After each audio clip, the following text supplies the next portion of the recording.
Good afternoon, everyone. Welcome to today's meeting of the Assembly Committee on Growth and Infrastructure. Madam Secretary, will you please call the roll? Assemblywoman Brown May. Here. Assemblyman Carter. Present. Assemblywoman Dickman. Here. Assemblywoman Gallant. Here. Assemblyman Gurr. Here. Assemblywoman Kasama. Here. Assemblywoman Marzola. Here. Assemblywoman Miller. Here. Assemblyman Miller. Present. Assemblywoman Peters. Here. Assemblywoman Summers Armstrong. Present. Chair Watts. And I am present. Thank you. We have all members here. Welcome to everyone joining us here in Carson City, in Las Vegas, and anyone that's joining us remotely. Today we will hear presentations from the Department of Transportation, as well as a panel of presentations from autonomous vehicle technology companies that are operating in the state. And then we will have hearings on two bills today, Assembly Bill 2 and Assembly Bill 56. Before we get started, I want to go over a couple of housekeeping items. Again, if anyone wishes to testify, please sign in at the table by the door and provide a business card if you have one for our committee secretary. Any exhibits or amendments must be submitted electronically at least 24 hours prior to our meeting. Any amendments must include a statement of intent, as well as the bill number and contact information. We will have public comment once today at the end of the meeting. We will ask members of the public wishing to provide public comment to limit their comments to 2 minutes so that we can get through that in a timely fashion and allow everybody the opportunity to be heard. And folks may also submit their comments in writing, either in addition to testifying or in lieu of testifying, and we can accept those comments up to 24 hours after the adjournment of the meeting. So with that, we'll get right into our agenda for today. We have a presentation from the Nevada Department of Transportation. Welcome, Director. You can state your name for the record and begin whenever you're ready. Thank you. My name is Tracy Larkin-Thomason. I'm the Director of Nevada Department of Transportation.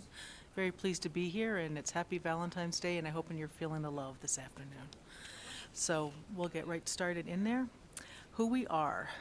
We have a mission statement to provide, operate, and preserve the transportation system that enhances safety, quality of life, and economic development through innovation, environmental stewardship, and dedicated workforce. Our primary goal is safety first. We cultivate environmental stewardship, operate and maintain the system, enhance internal and external communications, and consistent and effective data management. On the department breakdown, we have a number of full-time positions, just under 1,900, and then we also add on to that temporary and seasonal workers. Our major divisions are administration, planning, and communications, project delivery and engineering, operation and maintenance. So we're divided into like 3 different areas. We have 3 maintenance districts. We'll talk a little bit more about them as we go on. We have approximately 13,501. I say approximately, but we're down to 1. 15%, and that's 15% of all of Nevada roadways. And these are actual lane miles, not center line miles. For bridges, we have 1,238 bridges in the state. And we have, for the statewide traffic volumes, 50% of all traffic, all vehicle traffic travel on our roadways, 70% of all truck traffic, and 68% of all heavy truck traffic. Obviously, I-80 and I-15 are major freight corridors. On our maintenance districts, we have 3 districts it's a little hard to see there, but the red dotted line goes in. So the District 1 is Las Vegas and goes up to about Tonopah. It covers up basically the bottom third of the state. District 2 is the northwest portion of it, it's the Reno, Tahoe, Carson City area. And then District 3 is all the rural areas, Ely, Winnemucca, and Elko. And they're divided into different colors there. So we have, they're basically all on 24/7 calls. There are 45 maintenance stations around the state, and they're all shown on there by little yellow dots. We have about 740 personnel that are associated with them, so well over 2/3 of our department is comprised of the maintenance division around the state. We Our headquarters is in Carson City, and we have, I'm just moving on to the next slide. So on the executive leadership team, I am the director. I have 3 deputy directors, Cole Mortensen, Darren Tedford, and Jeff LaRude. Cole Mortensen's over administration. Darren Tedford, who I failed to introduce to my left, is over project delivery, and Jeff LaRude is over operations. On that, we also have 4 assistant directors, 1 for administration, 1 for operations, 1 for engineering, and 1 for planning. For what we do a lot. Transportation, most of the time when I started with the transportation department, I was just thinking of roads and highways, but it's much more than that. It's also an integration of travel by rail, bike, air, bus, and foot. And what I really like to say is transportation is fundamental to our quality of life. From the minute you leave the door, you're using some form of transportation, whether it's a sidewalk, buses, whatever. It's part of how you get to everything you do in life, education, food, etc. I like to emphasize that it really is fundamental. So our mission, staying safe and connected. As we said, we are responsible for the planning, construction, operation of all the 5,400 miles of highway and over the 1,000 bridges on the system. We also, I want to say on the bridges, first of all, we've been #1 in the nation for 8 years. And second of all, we do have to, it's mandatory that we are federally mandated to inspect every public bridge every 2 years. So that's part of it.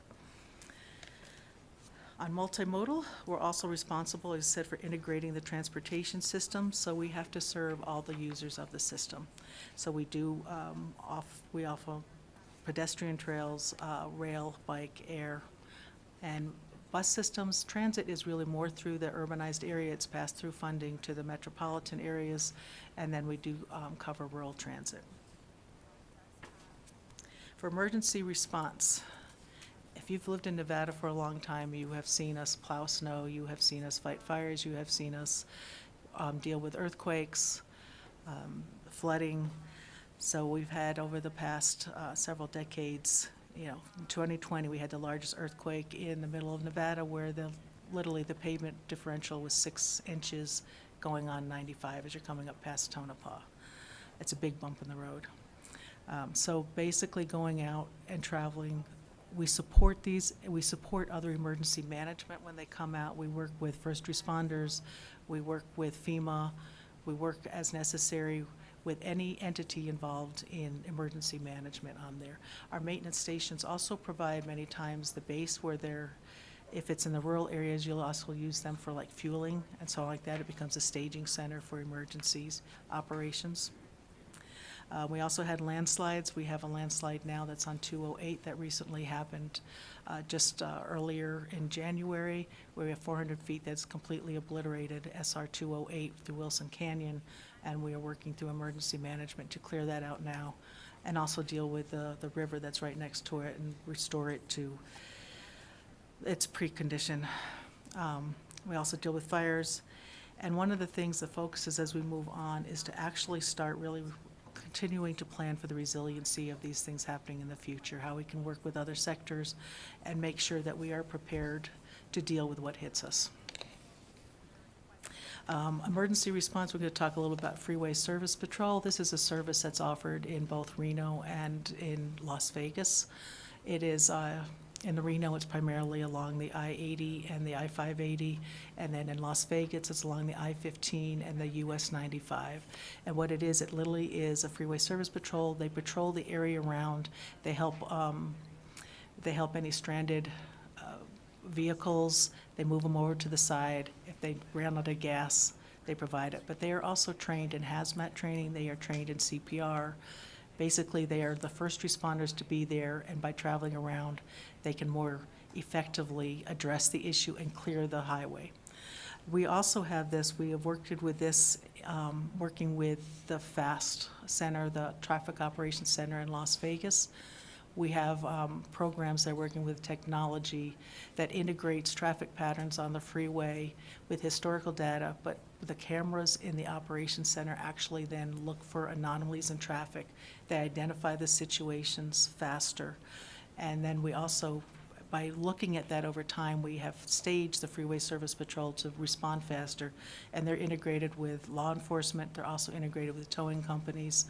And so when an incident is identified, we have literally reduced response time by 12 minutes, which is huge. And we always are looking for different ways where we can integrate with other sectors and more effectively cooperate to actually provide better response time to the user. In supporting rural counties, we do a lot of county consultant processes. We go out a minimum of 2 years and actually a lot more because we have the maintenance stations around the state. They're actually very active members of the community, particularly in the rural areas. So we're constantly looking for feedback on what the needs are and how we can best help them address their needs, identify, and work through the issues that they're dealing with. On the Nevada State Climate Initiative, we have, as with everyone, looking for other ways to sustain environmental sustainability, also looking for alternate fuels, but particularly looking at ways to address electric vehicles and how they come in. As you know, the federal administration is very pro-electric, and we've had to put in the NEVI plan, which is the National Electric Vehicle, and I cannot remember what the I stands for. But we're infrastructure, thank you. I love the whispering to the side, stage whisper. We are, and it's a real challenge when we look around there, because not only are we looking at how we place them, we're also looking at, is the availability of the grid there to actually even have them? And then also considering what the end user is. If you're a person traveling alone, do you want to be on the side of I-80 filling up your tank, plug in for an hour or so? And as you know, in Nevada, we have vast rural areas, so if you're going along 93, 315, 368 or on there, there's nothing around. It's a beautiful scenery, but you can't see that at night if you need a charge. So anyway, those are the things that we're considering as we're moving forward. And also we're looking at other things, looking at the national level of other type of fuels that may be needed, particularly along the corridors for freight, such as hydrogen hubs and things like that. So basically just saying we are fundamental. We, just as I said before, we're here to work with other sectors, work on the highway, but also to promote economic vitality, sustainability, and getting people where they need to go. So how we budget, always the favorite part. Explaining to you where our money comes from. So based on the latest financial information, we have approximately $968 million available for projects in the federal fiscal year 2023, which is actually about halfway through. And that number will fluctuate over the next 4 years. It's based on formula funding. The federal funding is apportioned through approximately 12 formula programs, each with their own set of requirements for spending. We utilize highway user fees, federal aid, and for 2024 only, per the governor's recommended budget, the general fund authorization to fund approximately 99% of its operations. With the governor's budget, you'll see that we replaced an estimated $257 million of highway fund with general funds in order to show the governor's gas tax initiative. So that's a shoring of it. The federal aid highway program is a reimbursable program, required an upfront expenditure of highway funds. So basically, we pay up front and then submit our billing to the federal government. Due to the high percentage of federal lands, since we are so high in the 85–87%, our programs, we only need to provide 5% match for most of the federal aid. Most states have to match with 20% funds, so it's definitely a plus in there. Some of our programs still are the 20. We do have to do, like planning programs are also 20%. The federal aid revenue figures do reflect an increased amount of reimbursement, and this is due to the passage of the bipartisan infrastructure bill, also just known as BILL.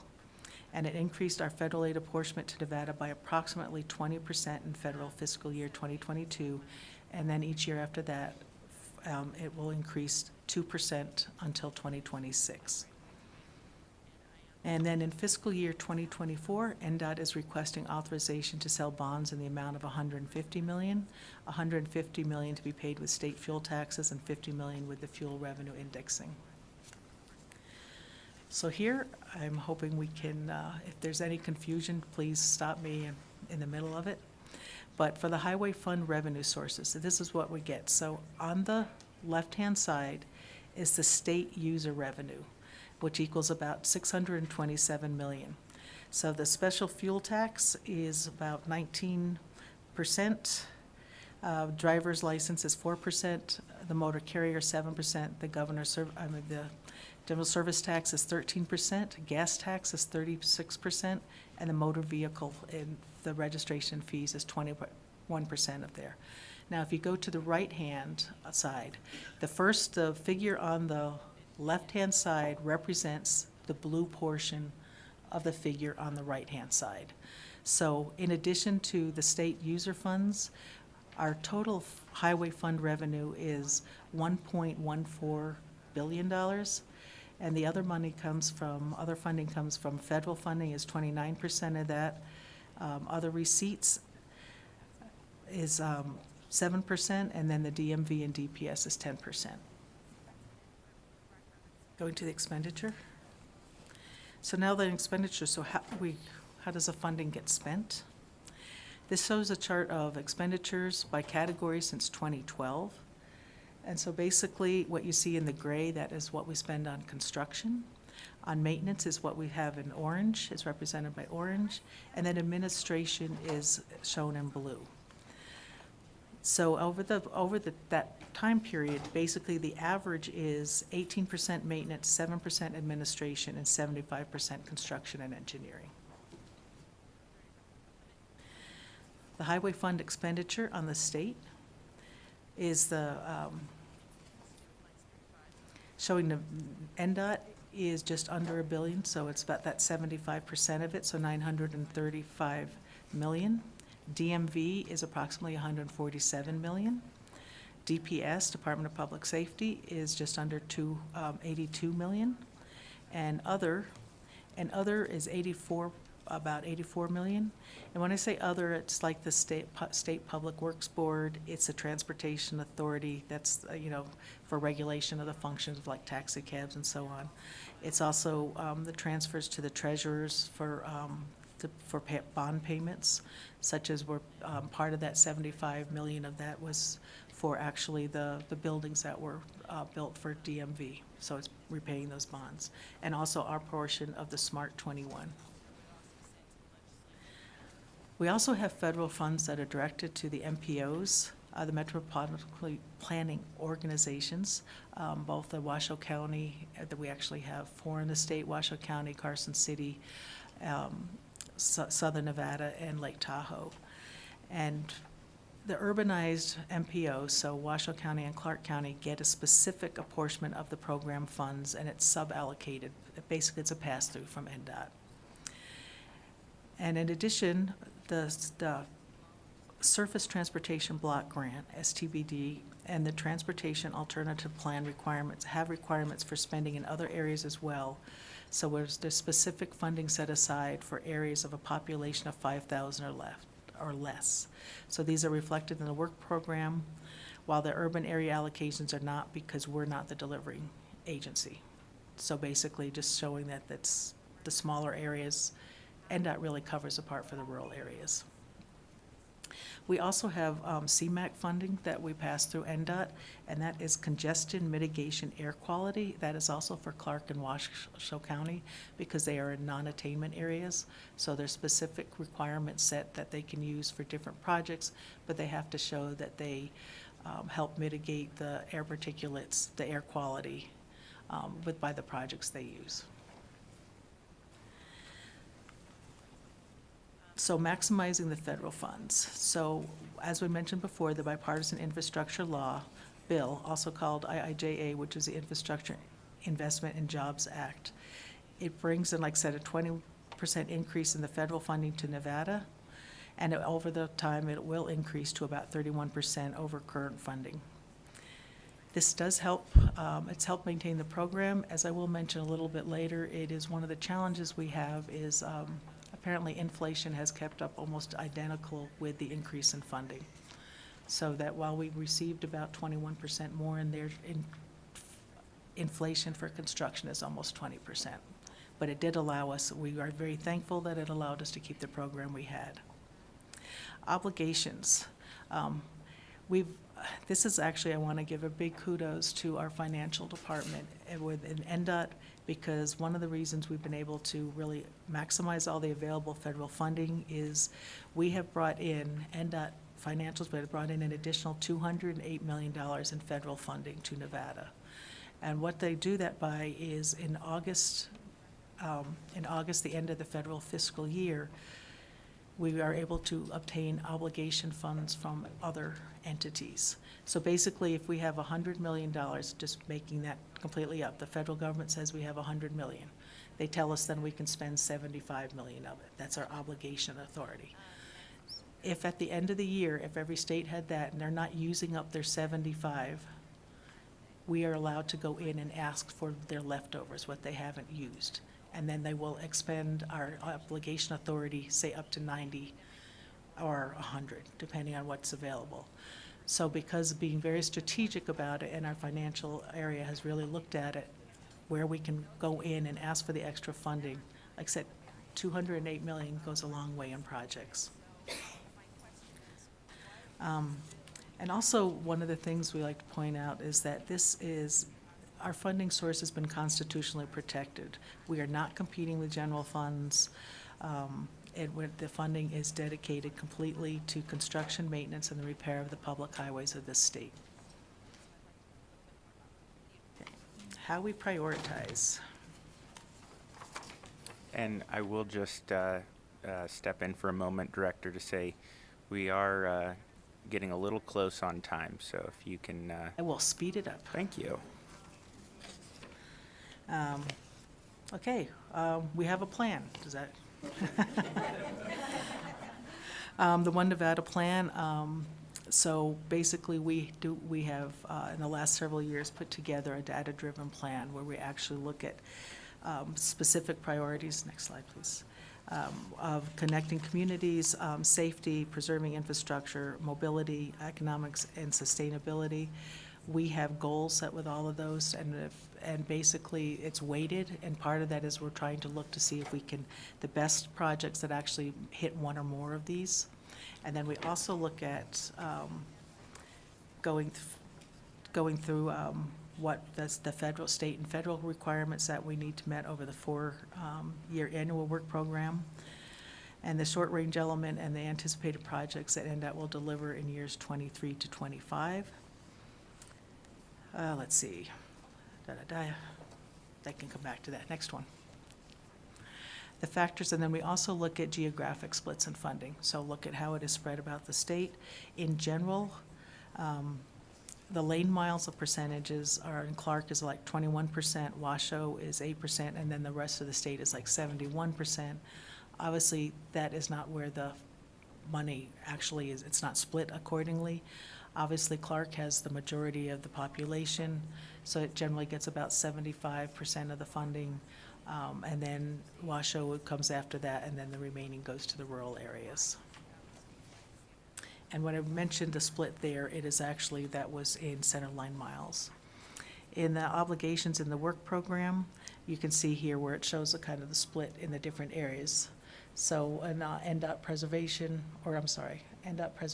is primarily, that is, majority of that actually goes to the rural with 41%. Clark is 32 and Washoe 27. However, with the other non-preservation ones, Clark gets about 67, 75, and then they also get a part of the preservation portion. The Strategic Performance Management Project, basically looking at our communication to the public, working with the state legislature and other decision makers, and then also working through different levels of the management at NDOT, and then also looking at other areas within NDOT, the major divisions and program areas. It is meant to be a performance-based decision-making cycle, And then it gets to a point where then we start looking at the geographical splits, political needs, or influences, I should say, and other parts, other factors like emergencies that would impact our program. What we build. Major projects, and I won't share a lot on here. Obviously, we build highways, we build trails, we build bridges. We also perform services and operations throughout the state, providing, as I mentioned before, some of the things with transit. So on the challenges, the biggest ones are we are increasing population. We are currently now showing a 15% growth. That's more than twice the national average. The inflation has gone up almost 20%, and the vehicle miles travel has now actually increased to a higher, to pre-pandemic conditions and quickly. Also, electric vehicles and other alternate fuel cars are becoming much more prevalent. It's kind of hitting that part of the curve where it's starting to go straight up, and they do not provide any income to the highway fund that actually preserves the roads that they're driving on. Let's see. The state gasoline tax generally generates about 0.8 cents for each mile driven by the vehicles, but now we actually get, we're down to like 0.6, and it's in over the 20 years it will decline 50%. So basically we're getting less return for what's coming in. And because the highway fund, as mentioned, was based on gas fuel tax. Inflation, as we mentioned before, it is a big part of it. So asphalt has gone up almost 20%, concrete 14%, diesel fuel 33%, and equipment's gone up 20%. Those are some of the major categories showing there. Another biggest issue is vacancies. Overall, the department vacancy rate is 25% and growing. Some of the critical areas are particularly in our maintenance areas. So in like Vegas, there's 50% vacancy in maintenance. In the Northwest here, we're showing 45 to 75%, depending on which area specifically throughout the state. I don't think it's a secret anywhere. It definitely is compensation for the majority of them. We are concerned about it because it is a direct impact to public safeties that while I have enough plows to plow the roads, I don't have enough plow drivers to plow the roads or to use the plows that are available. So we do hire consultants and contractors as much as possible. That's not, it's not feasible for all areas, and it does cost more in order to contract out. And again, just showing the vacancy rates just over time. It's fairly steady, but it's definitely grown since COVID. And then also, basically, as we mentioned before, the cost of vacancies to the taxpayers really is the service that we can provide. And that's the safety part. Our legislative priorities is primarily, we have the budget parts, which we did put in our budget session earlier. I can go through them, or we can go straight into our legislative bill. I think we'll talk about policy since we are in the policy committee right now, so, but thank you for sharing that. All right, in which case I will introduce Rod Schilling, and he will go over our AB 56. Actually, so we're going to go through all of our presentations and then come back around to bill presentations. So that concludes your presentation. We will open it up to questions from the members. Assemblywoman Dickman, go ahead. Thank you, Mr. Chair. I just wondered, in the presentation materials that we have, all the graphs and charts and photos are missing, and online they are as well. And some of us were thinking it would be good for us to have those graphs at least. This Assemblywoman, I can speak to that. So in order to make sure that we can provide things to members of the public, any images, even if the folks that are putting together presentations have rights to them, the legislature doesn't necessarily have the rights to them, which we would need in order to share them with the public. So that's why we're having everything that's available to the public be text only, or tables that are just compiled with text and numbers. But we can make sure that we've got some of the additional materials made available to all members. Awesome. Thank you. Thank you. Additional questions from the committee? All right, seeing none, thank you very much for that overview and presentation from your agency. With that, we are going to begin our series of presentations about autonomous vehicle technology here in the state of Nevada. I recall some of the great fanfare when some of the first autonomous vehicles were hitting the streets, especially in southern Nevada several years ago. Our state has really been on the forefront of creating a policy and an environment to help spur the development of those technologies, and wanted to create the opportunity for members of the committee to learn about some of the various applications. So I believe first we are going to ask Nuro to come up and get a brief presentation. I know that have also discussed some policy matters in the past, so welcome. Whenever you're ready, you can state your name for the record and begin. And we have some slides.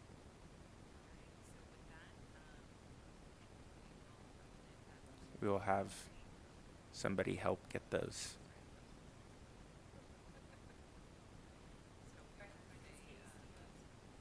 Local policy for neuro, thank you.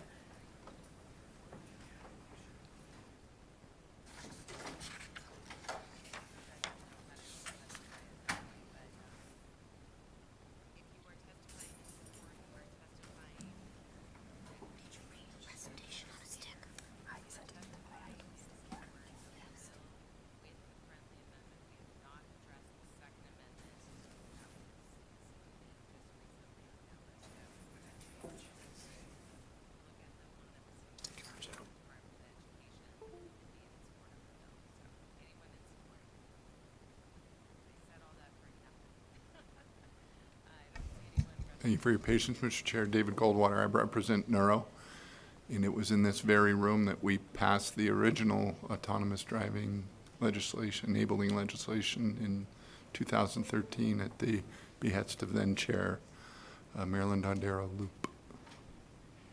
And welcome back. It's good to have you here.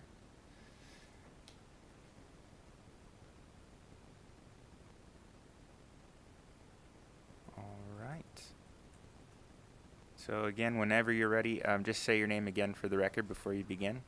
And we look forward to the presentation. Thank you. There we go.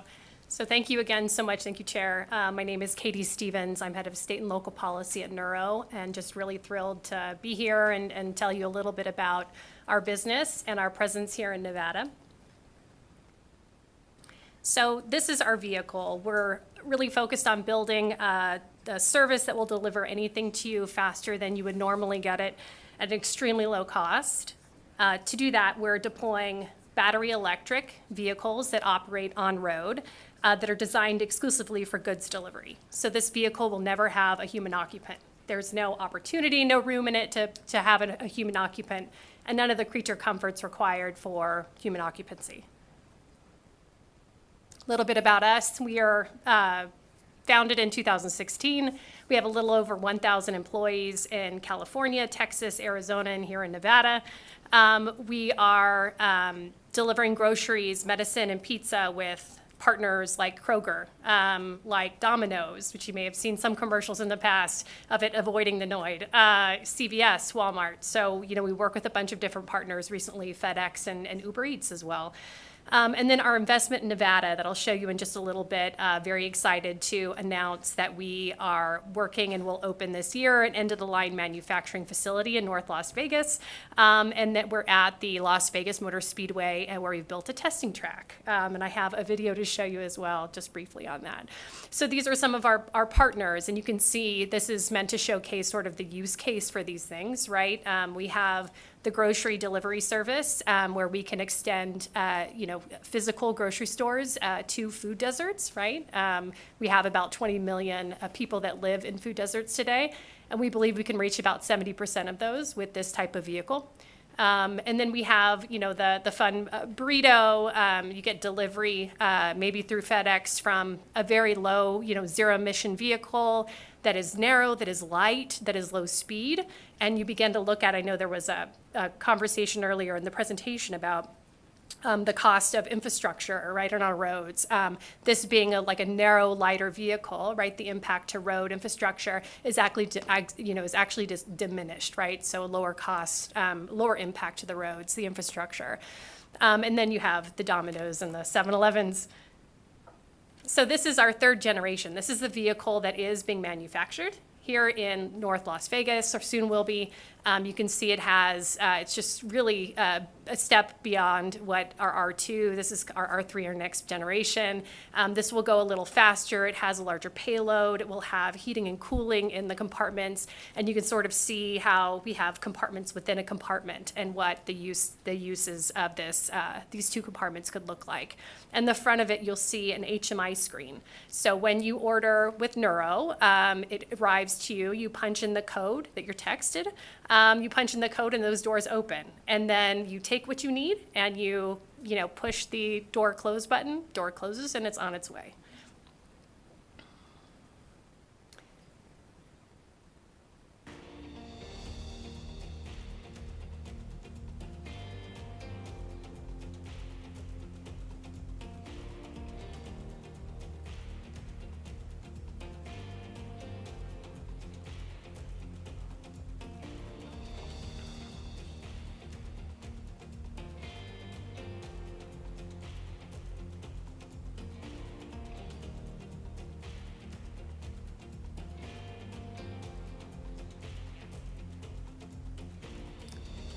So we've been at the Las Vegas Motor Speedway for about a year and a half, and we've built this small city right at the Motor Speedway with our testing track, which is ironic because we go very slow, but that's okay. It's very good.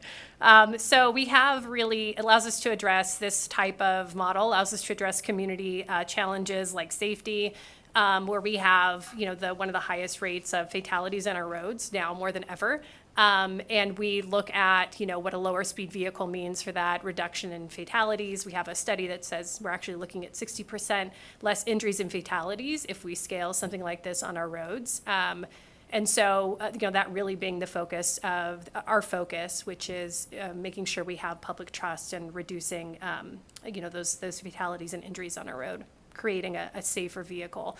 We're also zero emissions. We're also 100% renewable. So that being sort of instilled in our culture from the outset.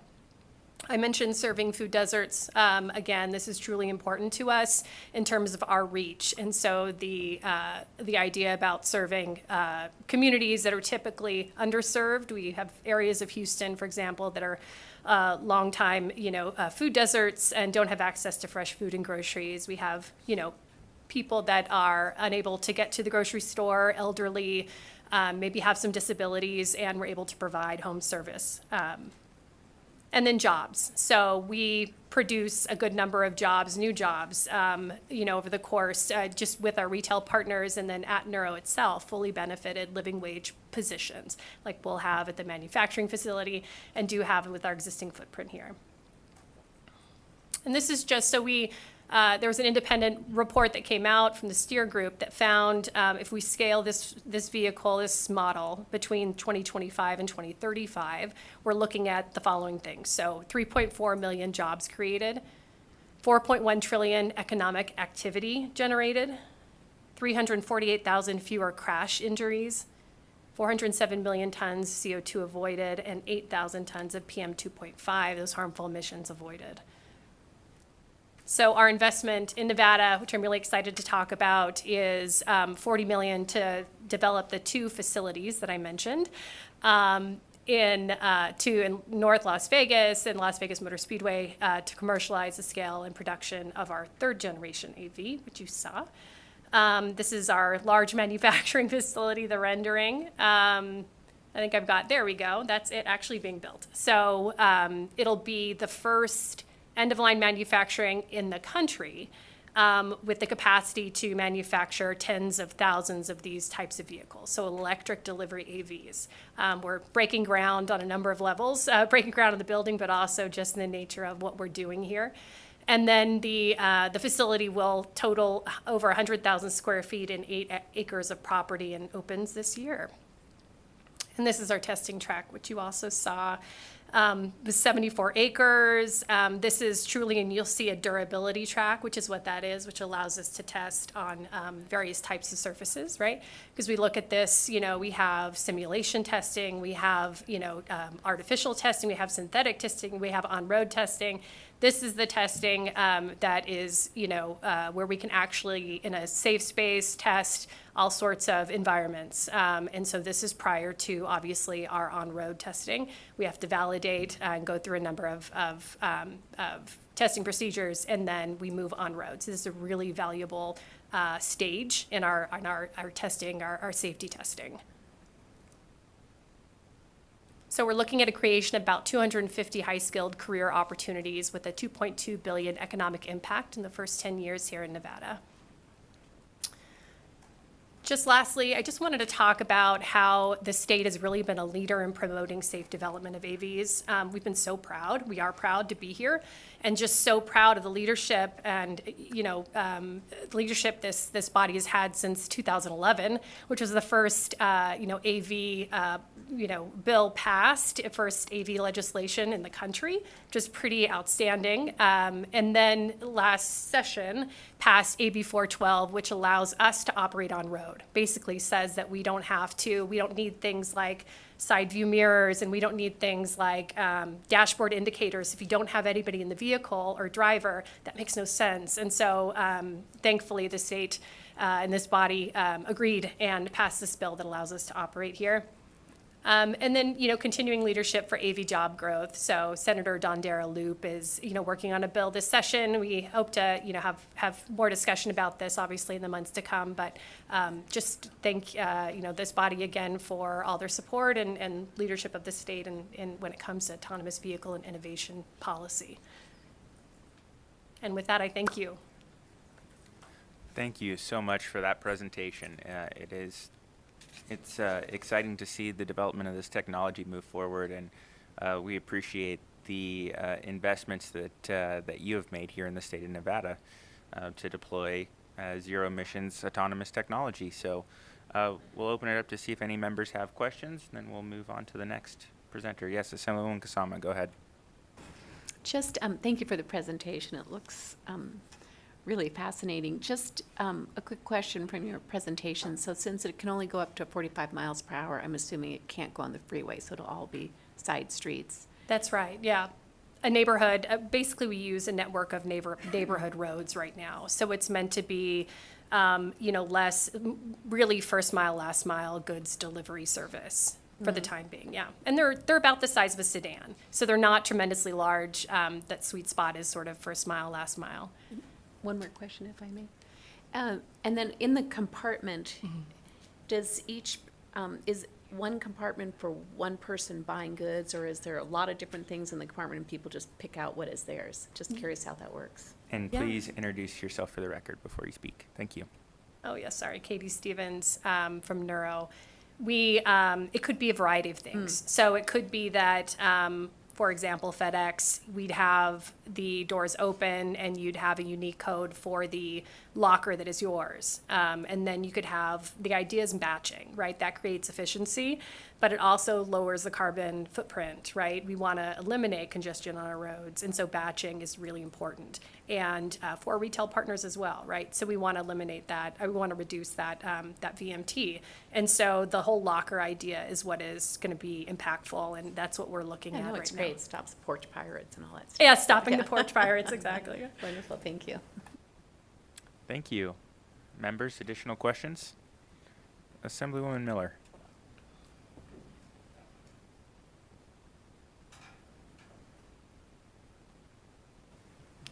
Thank you, Chair. So in your presentation earlier, you mentioned that they were slow. Now you mentioned they go up to 45 miles an hour, and 45 miles an hour is not actually slow. I don't want to imply that it's the average speed on many roads, but if you're hit by a vehicle going 45 miles an hour, it's pretty impactful. So can you maybe speak to that? Because, again, at that point, it's literally going the same average speed as most automobiles. No, that's a great, Katie Stevens with Neuro, Assemblywoman, that's a really wonderful comment. Our vehicles right now are low-speed vehicles, so they're neighborhood electric vehicles. They only go 25 miles per hour is what they currently go. This next model will be able to go up to 45 miles per hour, but it won't go that, it doesn't go that speed now. And so when I talk about low speed, I'm talking about that 25 mile per hour. So the network of neighborhood roads, obviously when you go to 45, that's when you go on the higher speed roads that you're discussing. But as far as, what we find valuable are a couple of things, right? Slow streets, we wholeheartedly support. This vehicle will never drive drunk or distracted. It will never drive over the speed limit. Those are the benefits to communities, at the local level and residential streets. And so, we fully are, very supportive of the types of livable streets, livable communities, policies that are really focused on, bike infrastructure and finding other modes for people to get around in sort of a low carbon way. Thank you, and I believe, just to follow up on that, one of the issues was also making sure that, we have a lot of those 45 mile an hour kind of arterials, and from what I have understood previously is the goal is to be able to cross those, to use them when necessary, but for the most part, to stay on those smaller, slower streets. Is that correct? Yeah, that's absolutely right. Yeah, in fact, the bill from last session, which I talked about, the equipment exemption, sorry, Katie Stevens from Neuro, talked about the equipment exemption, also did address that. So, yep, thank you for clarifying that. Thank you. Assemblyman Miller. Thank you, Chair. Thank you all for coming to North Las Vegas. I just have a couple of questions, kind of about your workforce. How many people do you plan to employ at that North Las Vegas location? And what's the salary range, average salary range, and kind of the skill sets that's involved with working there? Yeah, so we anticipate, Katie Stevens with Neuro. Thank you, Assemblyman. Appreciate it. It's good to see you again. I think, we anticipate hiring about 250 employees between the two, but most of our two facilities. Most of the employees will be at the manufacturing facility. As far as wages, I don't know off the top of my head, but what we do have is we have a commitment to work with our community colleges especially. We do that already in the Bay Area and Houston, and really looking forward to doing that in North Las Vegas. But we're looking at, livable, these are obviously livable wages. They are fully benefited positions. In the other states that we operate, we have like fleet tech, AV fleet tech certifications, or the first of its kind. And so what we do is we take existing curriculum and sort of pull it together, right? A little bit of IT, a little bit of auto tech creates maybe a perfect certification program or training for an auto tech, right? It could be the same sort of level of education that may be, required in the manufacturing facility, but it's just, in the Bay Area, you can go to school and get this upskilling for free, right? You go and you work at Neuro while you're getting this, or you get this and then go work at Neuro. But that transition and that sort of externship opportunity, not having to give up a job necessarily to go to school, and having a job while going to school or getting training is so truly important to us. And so we would love to work. Obviously, we're very interested in working with the local workforce groups and colleges to make that happen. So thank you for all of that. When do you plan to, bring online the 250 jobs? What's the timeline look like before you're fully staffed? Yeah, I think it'll take a little bit of time. We will have the building up and running or fully built by end of year, and then we'll slowly start increasing staff as we start deploying more of R3. So right now it's looking at sort of what is the demand for our next generation vehicle. How are we deploying and what is the demand for that vehicle, right? And then that demand spills over into our manufacturing facility. So it probably changes a little bit, but we're looking at 250, I would say, certainly over the course of the next year, year or two would be my guess. Yeah. Yeah. Thank you. Great question. We look forward to continuing to hear about some of those workforce development initiatives. It's great to create new jobs here in Nevada and make sure that that there's opportunities for that across the community, and then creating those credentials that also help build career paths for folks. Members, any additional questions? All right. Seeing none, thank you again so much for the presentation. We appreciate it. We'll move on to our next presentation. I think we'll hear from Motional next. So, welcome. It's good to have you here. We'll give you a few moments to get set up, and whenever you are and are ready, you can introduce yourselves for the record and begin.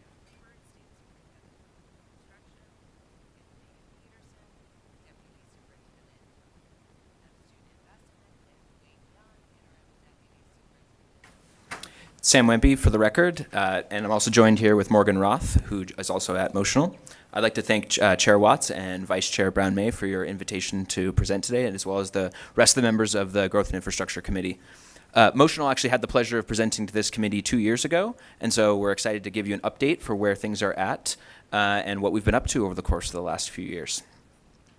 So for those of you who don't know Motional, we are a joint venture between Hyundai Motor Group and Aptiv. Many of you probably saw Aptiv vehicles around Las Vegas several years ago. Essentially, everyone who is at that facility is now a Motional employee.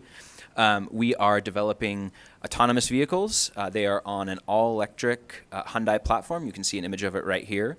I'd like to stress that these vehicles are going to be used for ride-hail only. They're being developed for fleets only. We're not a freight autonomous vehicle developer, and these are not going to be vehicles that are ever going to be for sale at a Hyundai dealership. These are specifically going to be for fleet operations on ride-hail platforms. Okay, a little bit about Motional and our footprint.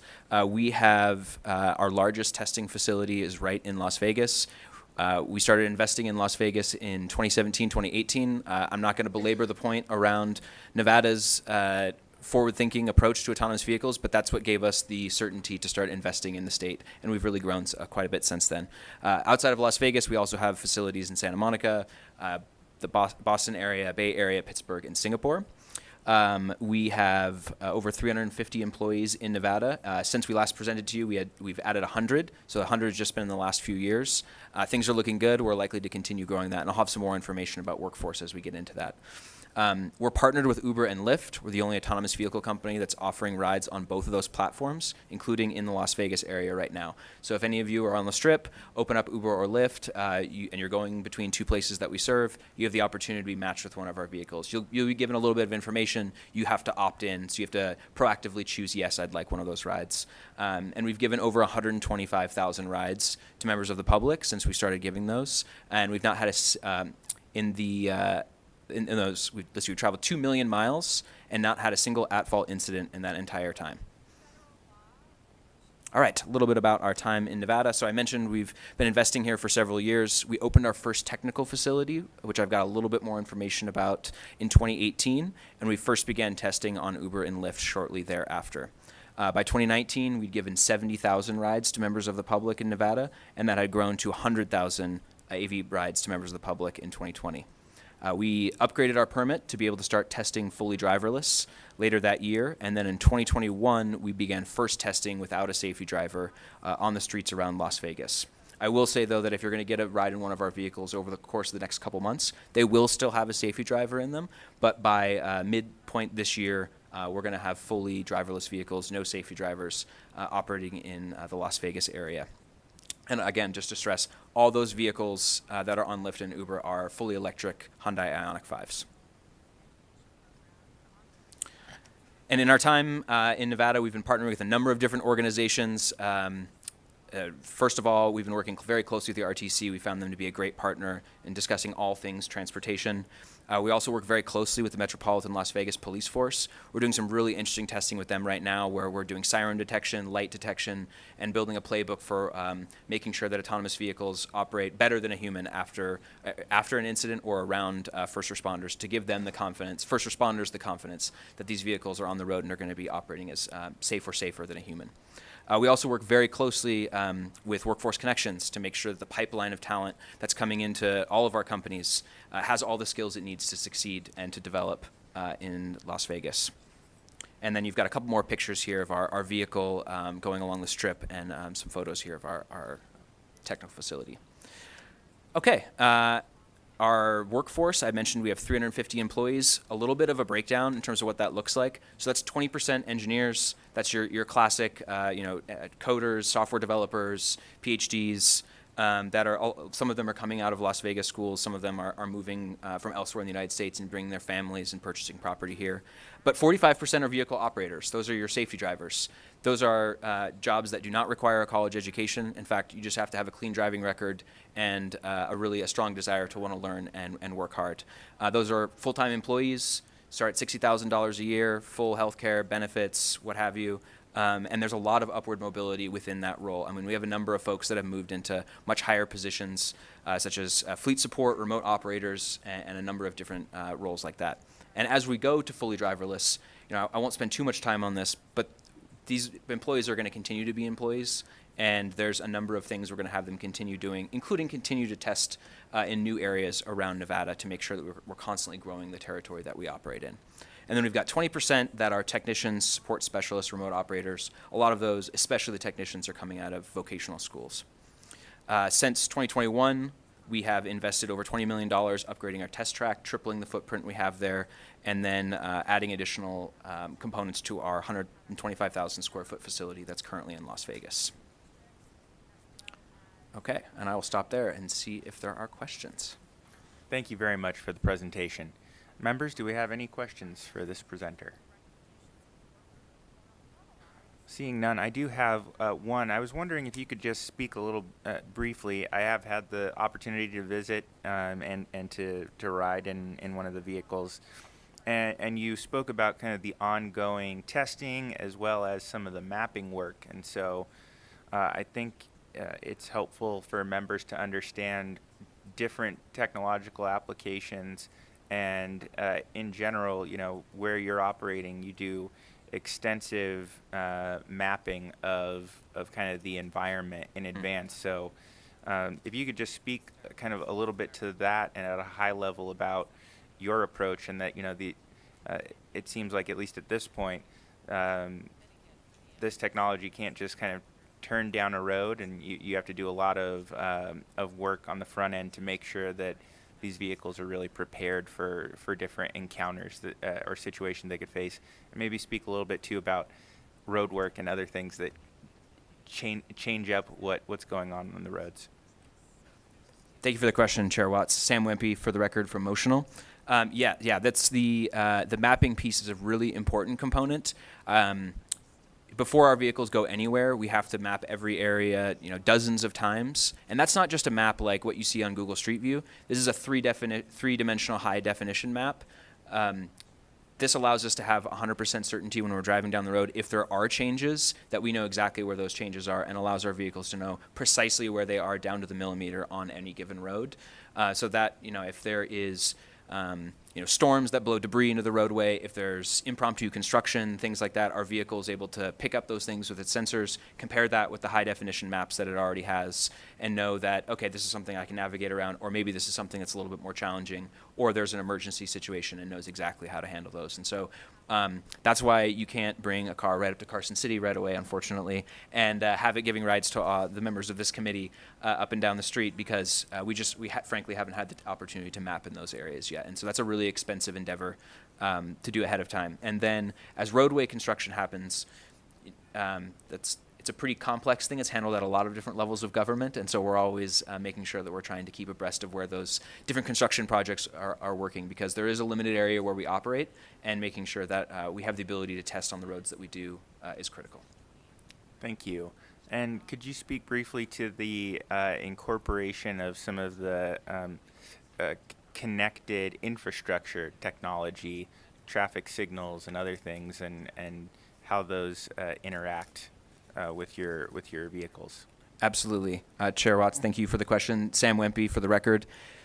The way our vehicles are designed in terms of redundancy is that they do not rely on smart infrastructure because our roads have to operate on the roads of today. And a lot of the roads, frankly, don't have smart lights or different sorts of smart meters, things like that. However, there are a number of different smart intersections all throughout the Las Vegas area that have that operate on previously DSRC. They've moved to other frequencies now, and we do have the ability to leverage those. And so when they're available, we can make use of them. We can make our planning a little bit more efficient. But if we're ever in an area where a traffic light is down or is not operating, we can still operate just fine without those pieces. So we don't require massive sorts of infrastructure upgrades in order to operate. We can operate on the roads of today. Thank you. Additional questions from members of the committee? Seeing none, thank you again so much, Mr. Wempy, for joining us and providing an update on your company's activities. We appreciate it. Our pleasure. Thank you. All right. Next, we will hear from Halo Car. Or Halo.car. I'm sure I'll learn the proper way to refer to you shortly. Welcome. Thank you for joining us today. Whenever you are ready, you can introduce yourself for the record and begin. Chair and members, thank you so much for having me here. My name is Anand Nandakumar for the record, and I'm the founder and CEO of Halo Car. So it's Halo Car. Before I start presenting, I'm so proud to be in Nevada because I started the company in San Francisco as a single person solo founder. And I moved to Nevada with just a backpack and a minivan. So we're 30 people now. So I want to talk about that process, the journey, but then I want to start off with a vision of why I started Halo in the first place. I had a vision that the world should be running on all electric vehicles. And today, there's a big difficulty. Only 3 to 4% of general population has access to an electric car. Number one problem is because it's too expensive. $40,000 to afford a single electric car. Not everybody can afford a $40,000 car. Number two is even if you're able to afford it, you have to retrofit your house with some form of charging infrastructure. It's a big limiting factor for the general population to rapidly change into all electric vehicles. And number three, private cars, when they're owned and operated privately, are parked 96% of the time. So for every car we make in the US today, we make 8 parking spaces that comes with it. This is why cities today in the US are not walkable. If you go to Europe, every city is almost nearly walkable. It's because there's not enough parking spaces in the downtown area. Cars are not allowed in the downtown area. So we want to think about changing this infrastructure. That's why I started Halo in the first place. What if a car can come to you for you to drive with nobody inside? And then when you're done, what if you don't have to ever think about parking that car? That was a vision for Halo. So with a push of a button, a car just comes to you with nobody inside. It's just delivered to you. And then you jump in the driver's seat, you take over, drive the car how much ever you want. When you're done, you don't have to think about parking. We all understand parking is a nightmare no matter which city we live in. So you just hop off and walk away, the car is just gone. The biggest difficulty in operating a fleet is repositioning the fleet. So if we solve that repositioning problem, everybody now has an access to an all-electric vehicle. That's the vision for Halo, that's what we're building. So it's extremely convenient. If you think about like the whole transportation sector, the private transportation sector, you have your ride-share companies, you have your car share companies, and you have the car rental companies. Halo kind of combines them all together in a very unique way where you're able to give it very affordable car share service at a very convenient and accessible way the car comes to you. That's the beauty of Halo. The way we do it, we're not autonomous. We're simply hiring people, training them to remotely drive the car or remotely pilot the car. Very similar to how the US DoD, Defense, has been doing piloting remote drones. Exactly the same kind of way. So we have about 8 different patents were filed on how we operate this remotely to be extremely safe and extremely precise. Just a little bit of inception of the company. I started the company in 2019, as I earlier mentioned, just for myself. Before that, I ran Uber's perception teams for the self-driving cars and trucking program, and realized that autonomy is an incredibly hard challenge to solve. It's going to take a very long time before we can actually get a very commercial product that's scalable. But we wanted to find a way today to solve a climate problem that is getting the whole population to move to all electric vehicles. That was the primary vision behind Halo. So 2020, we had a operational prototype. In fact, I was literally sitting in a car, driving the car with an Xbox controller. That's kind of how the first prototype came together. And then since then, we started road testing in 2021, Q1, and then moved to Nevada in February 2021, worked with the DMV really, really, really closely to get this permit from the DMA saying, you're ready to go start testing on public roads. And that's how we commenced starting public roads. And then that allowed us to go raise even more capital from some of the top investors in Silicon Valley. I personally raised it. I've gone through all of the fundraising process myself to close that round. And that allowed us to grow and bring this service to actual commercial viability, which I want to talk about how we're doing it. But before that, we have customers, which means that we have revenue. People absolutely love us. The minute they see the car get delivered to their doorstep and they don't have to worry about going to a parking lot that's secluded in a random place to go pick up a car and drop off a car in another parking lot, the game changes. They keep coming back over and over and over. They want to keep getting a car over and over and over. And they're ready to almost give up their car and start moving to an all-service model. We've got ton of coverage in the press. I know we're a young company compared to all the other folks. We're much, much, much smaller, but we're gaining a lot of attention. People have written about us all over, from nationwide to local. They've written about us, about how we're operating here in Las Vegas. So speaking of how we operate, we launch a service in 4 different stages. The stage 1 is only manual. There's no tech, there's no autonomy, there's no remote pilots, nothing. When you go to halo.car today, you can request a car. We will just sit in the car, drive the car to you, and deliver the car to you. Again, the primary mission of the company is to move the whole world to all electric vehicles. Doesn't matter how the car comes to you. Once the car comes to you, you jump in, you drive it how much ever you want. When you're done, just literally leave the car in your doorstep and walk away. We will remotely lock the car and take over. Dispatch a person to come pick up the car, bring it back to our parking lots and get it charged, cleaned, get it ready for the next customer. This is live right now in Las Vegas, and customers are ordering every single day. Stage 2 is when we started testing remotely delivered cars. That is, someone in our base station that is trained remote pilot that sits there and drives the car remotely with a safety driver inside to be absolutely certain we're doing everything the right way to get the car delivered to a customer. Once it's delivered, same as stage 1, they drive. Once they're done, they drop it off. Stage 3, we're super proud that stage 3 we're commencing very, very soon, which means that the car is fully driverless. There's nobody inside the car, fully remotely driven to go deliver the car to a customer with a chase car. And in the chase car, there are 2 operators. One is a safety driver that's driving the car, the chase car itself, and an e-stop operator, which means that they have a wireless stop button. They can stop the car in the event they needed to stop the car. That stage we're commercially launching very, very soon in the first quarter this year in downtown Las Vegas. So we're super, super proud about this achievement.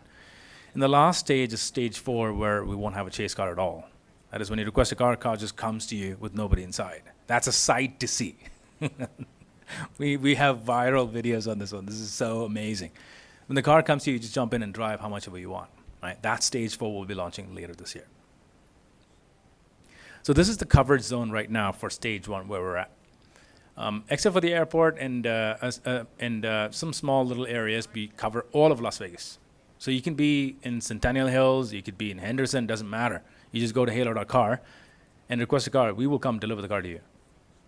It's all electric, fully charged, 260 miles on a single charge. Drive how much ever you want. You don't have to worry about recharging it when you give it back. Just give us 10 miles. That's it. We'll take it back. And very affordable. This year, we're going to be rolling out stage 3 in downtown. That little triangular-looking box that you see, the yellow one, that's where we're starting off with in the first quarter. And we're going to be scaling that all across Las Vegas, as you see.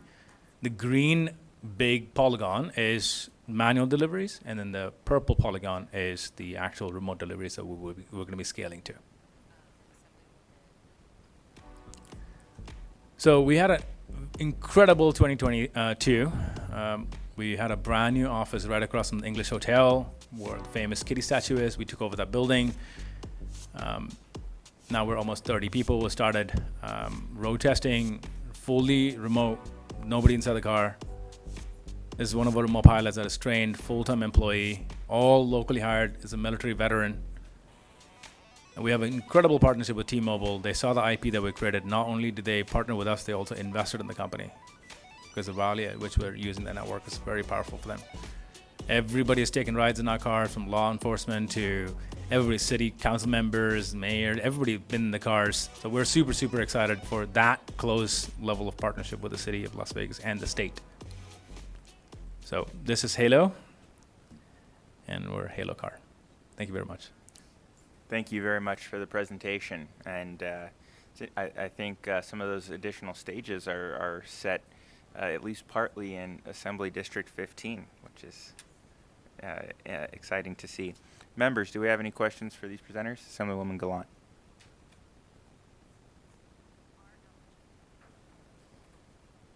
All right. Hi, thank you, Chairman. So it's an interesting idea, and actually while you were talking, I set up an account, and I wanted to see how much it would cost. And so, I mean, it seems like the idea is like no more cars, and especially if you live in a city and we don't have to buy cars anymore and we can just have this service. So do you envision, in order to make it more affordable, because right now is $80 a day and most people can't afford that, it's maybe some type of subscription service? Yeah, for the record, Anand Nandakumar, CEO of Halo. Yes, absolutely right. So right now it costs $800 for average car to be maintained per month. Right? That's way too expensive. We want to get to a point where car becomes a service, not a asset that's losing value every single day. Right? We want to get to that stage, but we'll have to start somewhere. As a young company, we have to start to a point where we have to show some form of break-even period for the car, and that's why we're starting with that cost. But then the whole point of the car is, even if you take a car, you should not be parking it. If you rent a car today, it's parked literally 96% of the time, right? So when you use the car, we're asking you to use it by the hour. That's why by the hour is only $10 to rent it by the hour, or use it by the hour. When you're done, just say, I'm done. We'll come and pick it up wherever it is. So don't hold the car, just leave it back. So is it an app? Is it a phone call? Like, how easy is it to say, okay, I'm done, please come get it? And then also, what's the wait time to get another car? Lovely question. So it's not even an app. You don't have to download anything. You just go to halo.car on your mobile phone, and you can request it right off the bat. And all online on the website, mobile website, and it's live right now. And the delivery time is about an hour, because we are still a young company. We have a very small fleet. We only have 17 cars right now and on hand, right? So we still have to scale to that level where we can drop that delivery time. But then anytime you request a car, you are already planning where do you want to go, how do you want to use it, maybe an IKEA trip or pick up a couple of friends. And you already are planning that a little ahead of time. That gives us an ability to use that hour to plan our delivery windows. Yeah, absolutely. Thank you. Any other questions from members of the committee? Assemblywoman Kasama. Thank you, Chair. My question was, once you take possession of the car, could you have the option of not driving and having your driver, I guess, continue on? We could sit in the back seat and work on all of our bills here. My name is Anand Nandakumar, founder and CEO of Halo. There are two reasons why we don't do that today. Maybe in the future we might, but the number one reason is the liability is too high for us. You're way too expensive, Councilwoman, for us to drive you around. So we can't. That's number one, for insurance purposes, liability purposes. And number two is it's just not cost effective for us when we drive. That means that now one remote pilot is fully occupied for the entire duration of we driving you. It's just simply not a profitable venture for us to pursue that. But what we see, though, is a beautiful merge between autonomy and a remote pilot, when a remote pilot becomes a supervisor way down the line, where you could technically sit just idling. You don't have to do any driving, but the car could do majority of the work, but the remote pilot becomes a supervisor. They're able to push some commands to it to get over some of the humps. That could happen in the future. Mm-hmm. Thank you. Very fascinating. Thank you. Great. Thank you. Thank you. Members, additional questions? And that answered one of the questions that I had, which was if, and I appreciate the clarification that it's remote driving technology right now, but it sounds like autonomy is envisioned potentially down the road in future phases. So thank you again for coming and sharing an update on your operations with us today. Thank you We very much. appreciate it. All right, and that brings us to our last presentation for this panel. We have Starship Technologies joining us. Welcome to the committee. Whenever you're ready, you can state your name for the record and begin. For the record, my name is Eileen Zong, and I am the Director of Government Affairs at Starship Technologies. Good afternoon, Chair Watts, Vice Chair Brown-May, and committee members. Thank you so much for inviting Starship for this presentation. I'm so glad this worked. I was very nervous about this. Starship is revolutionizing the way goods are moved with autonomous delivery through our personal delivery devices or delivery robots. These delivery robots are low mass and low speed and designed to deliver food, groceries, and packages locally within miles. A little background on Starship. We were founded in 2014 by the two co-founders of Skype after a request or competition was created by NASA for moon rovers. Needless to say, they didn't win that competition, and these didn't end up on the moon. But they knew that they had something here, and it could make an impact on Earth by solving the issues around last mile delivery. So from 2014 to 2019, the company was in a research and development phase to ensure that the best and safest product would be put out there for autonomous delivery. From there, we launched our first commercial delivery in 2019 and have been expanding ever since. The robot is designed to deliver locally within a 3 to 4 mile radius and can be accessed through a mobile application platform, either through the Starship app or, depending on who our partner is, it could be through also the Grubhub app. The robots are locked and secured until it gets to its destination, and the person who placed the order can unlock the robot with their phone to retrieve their items or food. They can also watch the robot as it travels from the pickup location to retrieval. It can fit about 3 grocery bags in total worth of food and can carry about a 25-pound payload. So how do these PDDs operate? The robots travel at about a fast walking speed, so about 4 miles per hour or so, but significantly slow down when they encounter humans. So when they are in a crowded place or around other pedestrians, they substantially slow down to about 2 miles per hour or so. They can operate essentially anywhere pedestrians are able to navigate, but they mainly operate on sidewalks and on crosswalks. They were specifically made to be about human shoulder width apart, so about 22 inches or so that they can navigate safely around the sidewalk spaces. How do PDDs avoid obstacles? Our robots have a whole host of safety mechanisms in place that allows it to see and navigate the world autonomously, which include cameras. There are about 12 of them and include 3 time-of-flight cameras.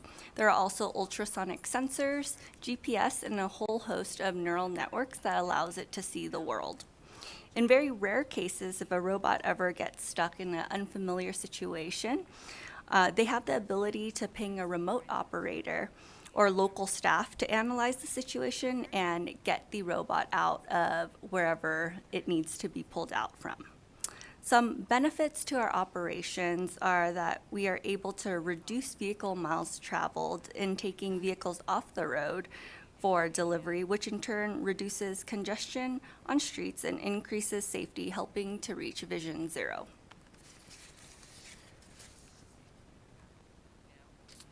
Some stats for everyone. Since we began our commercial operations, we have completed over 4 million deliveries worldwide and driven over 5 million autonomous miles since our inception. Additionally, our robots have completed over 140,000 road crossings all across the world every day.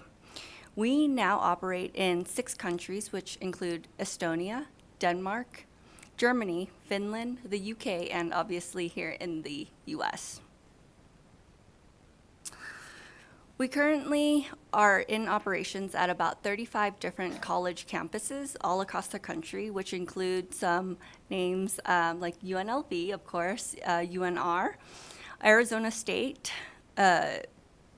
UCLA, Purdue University, James Madison University, the University of Mississippi, and so many more. Of these 35 campuses, we operate in about 25 different states. We also have operations citywide as part of our global operations and also part of our university operations. So we have the ability to operate citywide, but our main focus here in the US has been campus operations because of the need and desire for our robots to operate in those secluded places. There are 24 states across the country and Washington, D.C. that have legislation in place that provide a framework for PDD operations. The legislation itself provides guidance for weight, speed, allowance for operations on pedestrian accessible areas such as sidewalks and crossings. And they are categorized as non-vehicular because they only operate on sidewalks and crossings. These bills are fairly broad across the U.S., so it allows a lot of room for local control and for these decisions to ultimately be made at the local jurisdiction about where the robots can or cannot operate. So a lot of these decisions are made at the local level in the jurisdictions where we currently operate in. We are excited to bring our services to the campuses in Nevada, but unfortunately, one of the barriers that we face to operations and expansion here in the state is Dillon's rule. So, for example, we've been operating at the UNLV's main campus for about 6 or 7 months now, but we have a limitation to where we can expand. So because the campus actually crosses a number of public roads throughout the county, we are not able to cross those roads because they have not been given the permitting authority to allow permits to be issued for PDD operations. Our hope is that introducing legislation this year will provide an explicit framework for local jurisdictions that will allow them to have the permitting authority so that we can expand our services to the university and the state.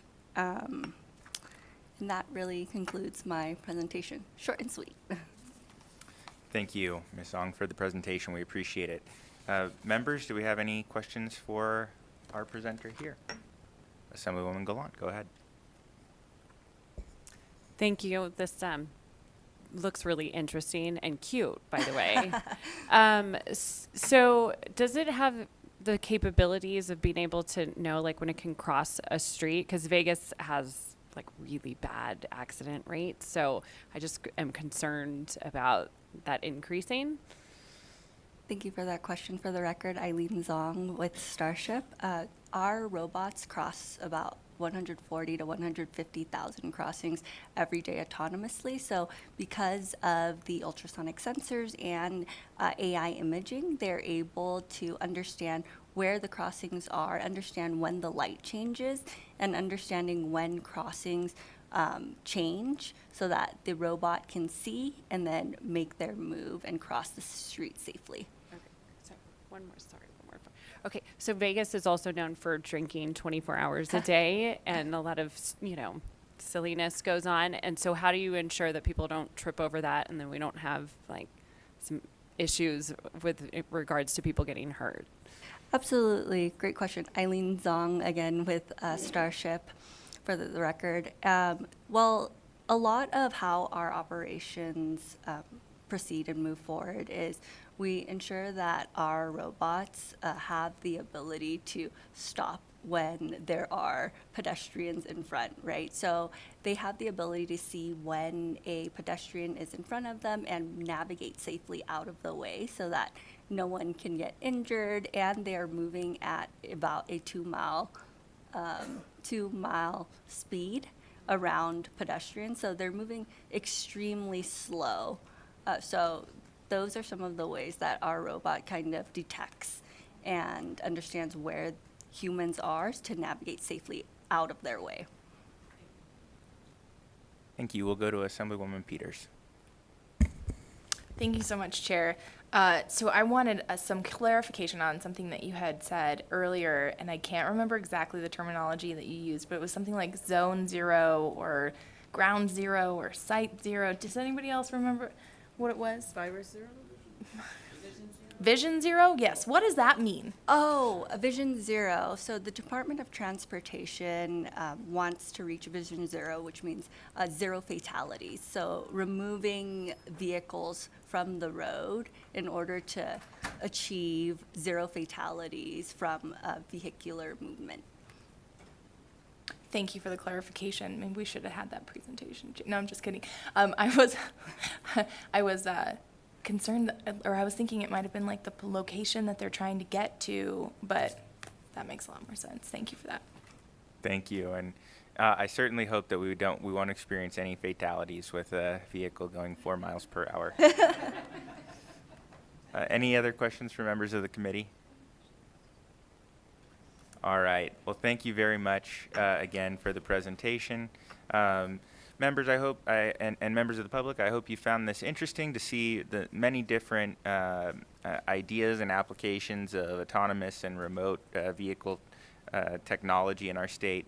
Everything from the robot level operating on sidewalks to operating on roadways, from delivery services to ride shares, and even to vehicle delivery for drivers. So again, I want to thank all of our presenters for coming down and sharing these things, and we're excited to provide an environment where these technologies can be tested and, as they're proven up, deployed. So with that, members, we're going to move on to our business for the day, which is our bill presentations. We have 2 bills before us. The first is Assembly Bill 2, which revises provisions relating to public safety. I believe we have representatives from the city of Sparks joining us. Welcome. Whenever you're ready, you can introduce yourselves for the record and begin. Thank you, Chair Watts. Sorry, I guess we've had so many presentations, I've gotten out of my procedure. So I'm going to open the hearing on Assembly Bill 2. You can proceed whenever you're ready. Thank you, Chair Watts and committee members. For the record, I'm Allison McCormick, the Assistant City Manager for the City of Sparks. And good afternoon, Michael Hillerby, represent the City of Sparks. We are here today to discuss Assembly Bill 2, which is the result of the City of Sparks' sole BDR. Current law allows the Nevada Department of Transportation and its contractors to use non-flashing blue lights on their vehicles during road maintenance and similar activities. AB 2 would add local governments and their contractors to the entities that are authorized to use non-flashing blue lights on their road maintenance vehicles. Blue light is more visible from further away, especially in certain conditions like nighttime or snowstorms. If drivers on the road can see local government vehicles from further away, they can more effectively and more safely take appropriate action like slowing down or changing lanes to avoid those slower moving vehicles. That is especially important for much of the work that local government maintenance crews perform on our streets. For example, City of Sparks maintenance employees are responsible for maintaining traffic signals at 113 intersections, 734 lane miles of roadways, and 10,578 storm drain catch basins, which are located in city streets so that our roadways are clear of stormwater. These essential maintenance activities require city vehicles to move much more slowly than general traffic or to be stopped altogether. Most non-residential streets in Sparks have speed limits of 35 miles per hour, and some have speed limits up to 55 miles per hour, making increased visibility extremely important at those higher speeds. As an example of how much time city employees spend maintaining our roadways, over the course of 3 days between New Year's Eve and January 2nd of this year, City of Sparks employees spent 502 hours in snowplows and drove more than 4,000 miles in snowplows just over the course of those 3 days. Snowplows, of course, travel more slowly than the average vehicle, and improved visibility for these vehicles will help keep both our city employees and the traveling public safe. In conclusion, AB 2 will allow local government vehicles to use non-flashing blue lights, which are more visible, improving safety for local government employees and the public alike. Thank you for your time and consideration of this bill, and we would be happy to answer any questions. Thank you very much for the presentation. Members, do we have any questions for the presenters of the bill? Yes, Assemblyman Carter. Good afternoon. I just wanted to clarify one thing. This is meant for local government, state government, and quasi-government operations, meaning that people under contract, like the freeway patrol and stuff. I'm assuming, because I read it completely, it's not meant for road construction vehicles, heavy contractors, heavy highway contractors, and the like, or is it? Thank you for that question. I believe the language is probably broad enough that those contractors arguably do fit in that. However, these are non-flashing, static blue lights on vehicles on roadways. Thank you, Mr. Chair. Michael Hillerby with the City of Sparks. Can I clarify, Assemblyman? I appreciate the question. And you look at page 2 of the bill, section 1, the new language appears in section G. It is identical other than the change from NDOT to local governments as that in section D. This is limited to those times when one of these vehicles is performing that kind of work or assisting a traffic incident, which is also defined in that bill. So it would not be for normal construction activities, a contractor driving down the road from one construction site to another doing private work. It would be for those public vehicles or someone directly under contract in those limited sets of circumstances for which Nevada has long had a duty for the public, for drivers to either slow down or stop for those traffic incidents in those vehicles. So there are some limitations there. Thank you very much for that clarification. Yes, my concern was the overuse like we experience with the construction companies using their strobing lights when they're really not even in a construction zone. I didn't want to see any expansion of that disruption of traffic. Thank you. Additional questions from members of the committee? Seeing none, thank you again very much for the presentation. With that, we'll open testimony on Assembly Bill number 2. Since this is our first bill hearing in this committee, I just want to remind everyone that per Assembly Standing Rule 54, a person must state for the record whether they support, oppose, or are neutral on a measure before the committee. Support consists for approval of the measure as written or as written along with proposed amendments that have been approved by the sponsor of the measure. Opposition consists of not supporting the measure as written or as revised by an amendment that has not been approved by the sponsor of the measure. And neutral is a position on the measure in which a person offers insight but expresses no position on the measure. So with that, I will open up testimony in support of Assembly Bill number 2. Good afternoon, Mr. Chairman, members of the committee. For the record, my name is Cadence Matievich, and I have the privilege of representing Washoe County as their government affairs liaison. Washoe County comes before you today in full support of this bill. We thank the City of Sparks for bringing it forward. Ms. McCormick did a wonderful job of articulating the needs for this bill, so I won't repeat those. I will let you know that the Washoe County Board of Commissioners had actually identified this subject to be one of Washoe County's BDRs, but we learned that the City of Sparks had brought it forward, and we didn't feel like there needed to be one more BDR on your list that did the same exact thing. So we didn't submit it, but we wholeheartedly support it and ask for your support as well. Thank you. Thank you. Hello, my name is Ashley Garza Kennedy, representing Clark County, and I will just ditto what my colleagues said, that Clark County is in support of AB2. Thank you. Thank you very much. We appreciate it. Ditto.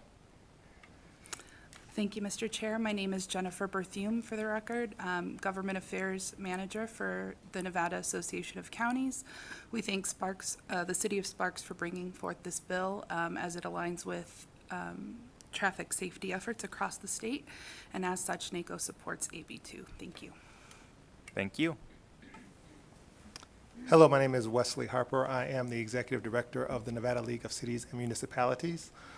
We wholeheartedly support the bill and thank the City of Sparks for bringing it. Thank you. Thank you very much. Is there anyone else wishing to provide testimony in support here in Carson City? Is there anyone wishing to provide testimony in support in Las Vegas? And seeing none, Broadcast Production Services, do we have anybody on the phone lines wishing to provide testimony in support by phone? Chair, the public line is open and working. There are no callers at this time. All right, thank you very much. And since we are doing testimony, for anyone that is listening, if you would like to provide testimony by phone, please call 669-900-6833 and enter meeting ID 815528911419 and press pound, and you'll be prompted when it is your turn to speak. You can always find information on how to participate in our meetings on our posted agendas. With that, we'll move on to any testimony in opposition of Assembly Bill 2. Seeing none in Carson City, do we have anyone who wishes to provide testimony in opposition in Las Vegas? And seeing none, BPS, do we have anybody who would like to provide testimony in opposition? Chair, there are no callers at this time. Thank you very much. We will move on to testimony in the neutral position on AB2. Seeing none in Carson City. Seeing none in Las Vegas. BPS, have any callers joined us? Chair, there are no callers at this time. Thank you very much. With that, do the presenters wish to make any closing statements?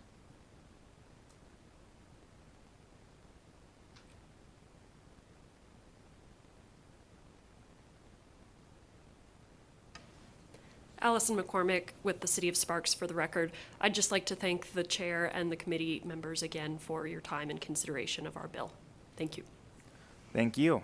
And we appreciate you bringing us what was hopefully going to be one of the simpler and faster bills of our session. Yeah, we'll put it out there and we'll see if that holds up. I think it will. With that, I will close the hearing on Assembly Bill number 2 and open the hearing on Assembly Bill 56, which revises provisions relating to the operation of certain motor vehicles on certain portions of a highway, and welcome the Department of Transportation back up to the table.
Good afternoon, Mr. Chair, committee members of the Growth and Infrastructure. My name is Rod Schilling. I am the Chief Traffic Operations Engineer for the Nevada Department of Transportation. I'm here today to talk about the sole BDR for the Nevada Department of Transportation as well, which is AB 56 for hard shoulder running. Little overview on this. This is a joint partnership as well with the RTC of Southern Nevada, our Department of Public Safety with the Nevada Highway Patrol, and also our TIM Coalition, which is our emergency management services on our freeways and so forth. So what we did some research with other states with similar laws for shoulder running, including California, Colorado, Illinois, Kansas, Maryland, Minnesota, New Jersey, and there's a few others like Virginia, Oregon. And what we found is a lot of these states actually were looking for laws that would allow for passing on the shoulders. Colorado revised their statutes to allow bus on shoulders, and Minnesota is kind of the primary state that was using this for over 20 years, is kind of like the guideline for other states to utilize. What we did is we looked at the existing laws, we reviewed those and proposed for our BDR. Those are NRS 484B.210 when overtaking on the right side allowed, NRS 484B.267 for the operation of a vehicle on approach of an authorized emergency vehicle or official vehicle of a regulatory agency, and also NRS 44B.587 for the obedience to signs and restrictions on driving on controlled access highways. Some of the issues with the existing laws that we've found within 484B.210 when overtaken on the right side allowed, it limits that travel to no more than 200 feet in that section of pavement not marked as a traffic lane. There was no definitions for traffic incident management, vehicles, tow cars, or public transit motor bus in regard to these rules of the road. For 484B.267 for the operation of the vehicle on the approach of the authorized emergency vehicle or official vehicle of regulatory agency, the issue we found there was the yielding on the shoulder by drivers will impede that movement desired on the shoulder. For 484B.587, the obedience to the signs and restrictions on the driving on controlled access facilities, it prohibits anyone from driving a vehicle on a controlled access highway outside of a marked travel lane or a marked entrance or exit lanes. There was a few other NRSs that we were looking into, but if these are all amended, then they will be properly taken care of and won't need to be addressed.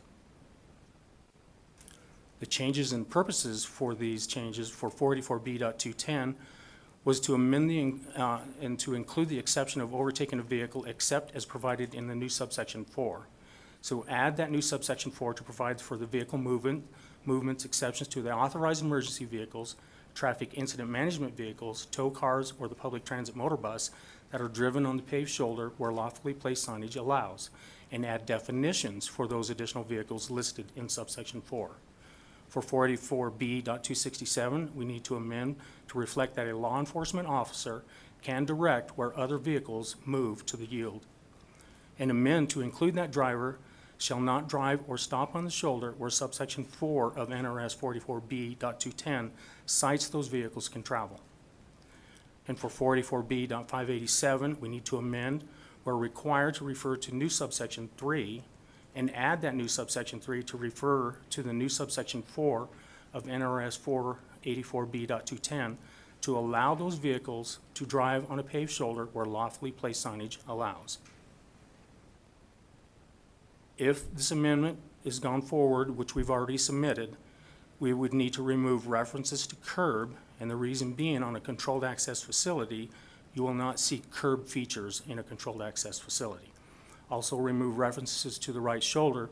The reason is we want the ability to have either the inside left or the right shoulder, depending on the demand where we're going to be using these facilities. And also include the hazmat and the definition for traffic incidents within that definition of traffic incident management vehicles.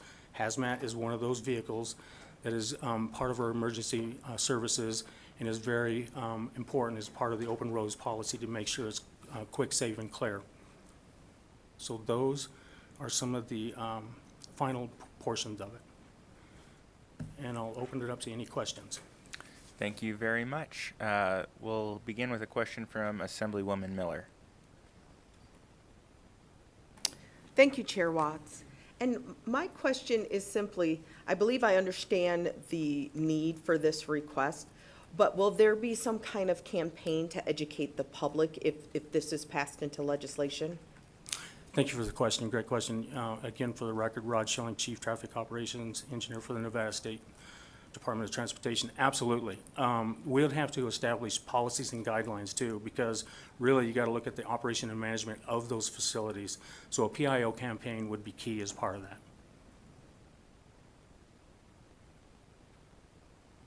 Assemblywoman Summers Armstrong. Thank you for your presentation. Just for my edification, because you said a whole lot, and I read it, and I think I understand it, but can you just paint a picture?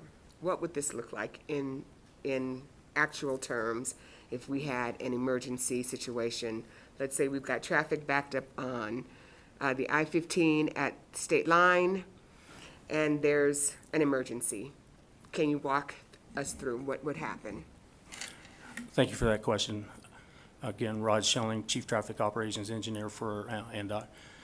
Basically, what we'd have to do first, though, is really look at where this facility would be most useful. To that question at the state line on I-15, probably not down in there. Like previously, where my director was talking about, where transit is kind of limited to the urban streets, that's where we would focus these efforts. So it'd probably be more within the controlled access facilities within the urban footprint, say in Las Vegas.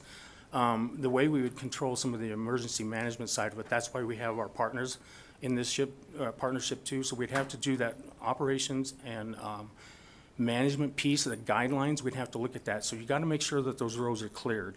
So we'd use our freeway arterial systems at the FAST to operate and manage those systems on a 24/7 basis, to actively look at those, make sure that we have maintenance activities, whether they're with our freeway service patrol or, patrolling those roads to make sure that those those shoulders are clear for the use of those. So I hope that addresses some of your concerns with emergency management.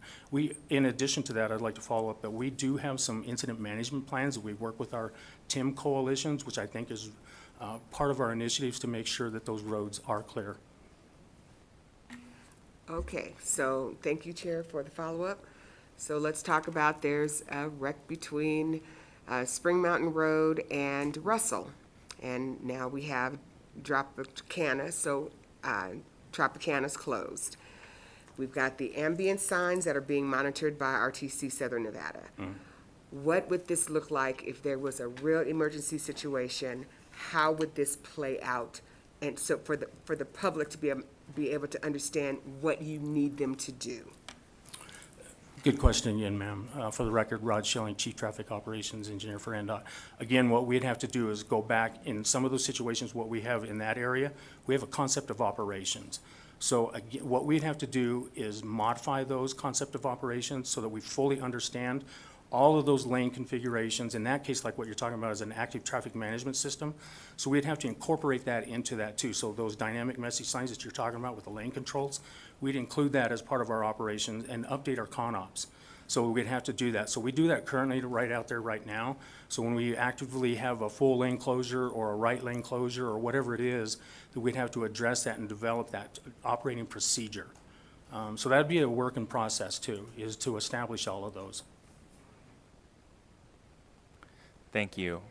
Next, we'll go to Assemblywoman Kasama. Thank you, Chair.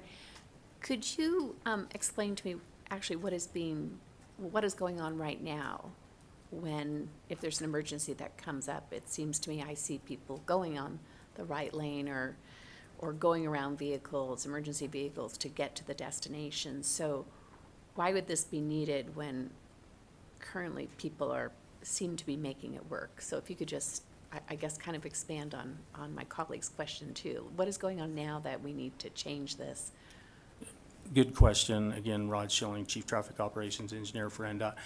Currently, there is nothing that's going on right now for that.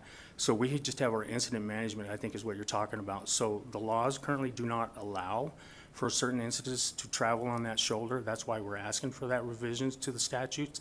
And the same thing with transit. There is nothing in there that allows for transit on those facilities. So that's why we're asking to include this in there. Follow up. So But right now, if there's an incident that happens, I see people drive on the shoulder to get there quickly. So that is going on right now, correct?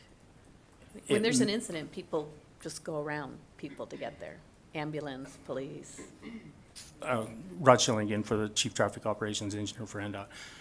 In instances for those where the road needs to be utilized, correct. But the law currently reads that you cannot travel more than 200 feet. I don't believe that DPS is going to go out there and enforce, especially when you have certain situations where you need the lanes to open up as quickly and safely as possible. So they do the best that they can, you know, within the prescription of the law, so. I see. So it's going on right now, but we need cleanup language to allow them to go further distances when it's needed. Correct. That's why I've been asked this, honestly, for several years. Again, sorry, Rod Schilling, Chief Traffic Operations Engineer for the record. I have been asked this through DPS for several years to see if we can include this language to allow them, you know, further distance than the 200 feet. So that way, you know, it will be included in the statute. Thank you. Thank you. Members, additional questions? Assemblywoman Brown-May, Vice Chair. Thank you, Chair Watts. I have one just clarifying question, if you would. Repeatedly throughout the bill, it denotes highway, right? So we're asking for this change for highway. What constitutes a highway? Where would this actually take place? Good question, ma'am. Rod Schilling, Chief Traffic Operation Engineer. So this would be on our controlled access highways. So that would be like on our interstates and freeways.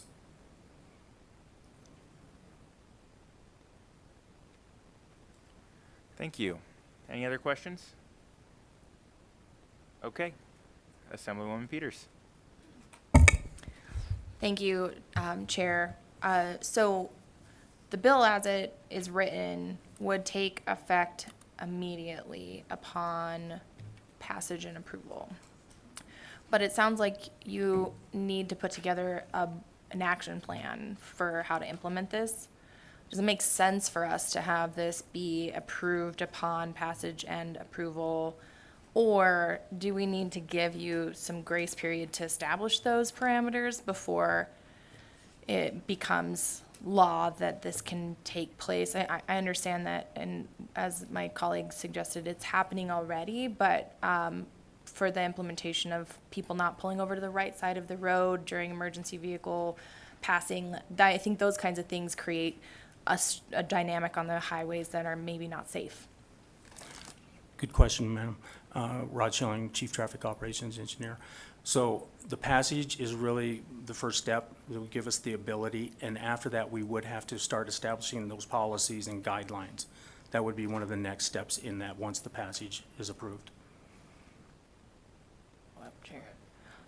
Okay, but it is law then, which means that the police force would have the ability to put this into action. So if someone incidentally pulled over to the right side of the freeway to allow a vehicle to passage, potentially they could get a ticket for that. So, and this is the gray space, right? Like, how do we make sure that we're informing the public with enough grace period that they can accommodate that, while not putting laws in place that put them at risk, while also trying to overcome your concerns of making sure that we're meeting the needs of emergency vehicles and response vehicles? Good question again, Rod Schilling, Chief Traffic Operations Engineer. I think as far as, there's probably two components in this. You know, you have the incident management component, and then you have the transit component. I think the transit is a little bit more dynamic. That's where we really got to look at the guidelines and policies to include those. The incident management with our Department of Public Safety and those, I think that could be a little bit more like a public outreach campaign. You know, we'd have to work with our partners on that one to make sure that everybody's clear as to what that revised statute means. So I think that I would like to see some consideration for a stepped phase approach. All right, thank you. With that, I think we will move on to testimony. So thank you very much for the presentation. We'll begin with testimony in support of Assembly Bill number 56.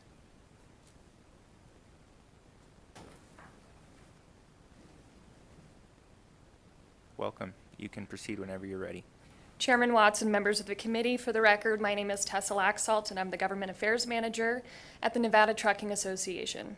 We are testifying here in support of Assembly Bill 56, as we do have members who are tow operators. We appreciate this bill to ensure the safety of our drivers and the first responders in responding to accidents to clear the roadways in a safe and efficient manner. Thank you. Thank you very much. Go ahead, sir. My name is Paul Nelson. I'm the Government Affairs Officer for RTC Washoe. We support this bill because we do think that if there is a crash or another incident, this could get our buses out of that mess and around that incident sooner than later. Thank you. Do we have anyone wishing to provide testimony in support in Las Vegas? Seeing none, BPS, can we see if we have anyone wishing to provide testimony in support by phone? Chair, the public line is open and working. There are no callers at this time. Thank you. We'll move on to testimony in opposition to Assembly Bill 56. Seeing none in Carson City. Seeing none in Las Vegas. BPS, do we have anyone that's joined us for testimony in opposition? Chair, the line is open and working. There are no callers at this time. Thank you. And finally, we'll take testimony in the neutral position on Assembly Bill 56. Seeing none in Carson City and seeing none in Las Vegas, we will check one more time to see if somebody's joined us on the phone. Chair, there are currently no callers to provide any testimony. Thank you very much. Would the department like to provide any closing remarks?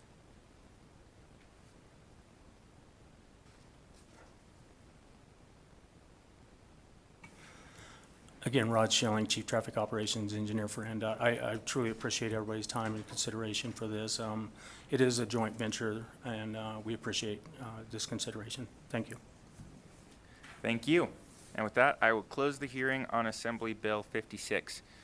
That brings us to the last item on our agenda for today, which is public comment. Again, anyone wishing to provide public comment should please state and spell their name for the record. We will be limiting comments to 2 minutes, and I've already provided the call-in information. So while we wait for anyone to potentially call in, we'll see if we have anyone wishing to provide public comment here in Carson City. Seeing no one, we'll move on to public comment in Las Vegas. And seeing no one there, we will check one more time to see if we have anybody wishing to provide public comment by phone. Chair, the public line is open and working. There are no callers at this time. Thank you very much, BPS, for all your assistance today. Thank you, members, for your time and attention, both during our presentations and through our first bill hearings. Our next meeting will be on February 16th at 1:30 p.m. That's on Thursday. Thank you all for your time. We are adjourned.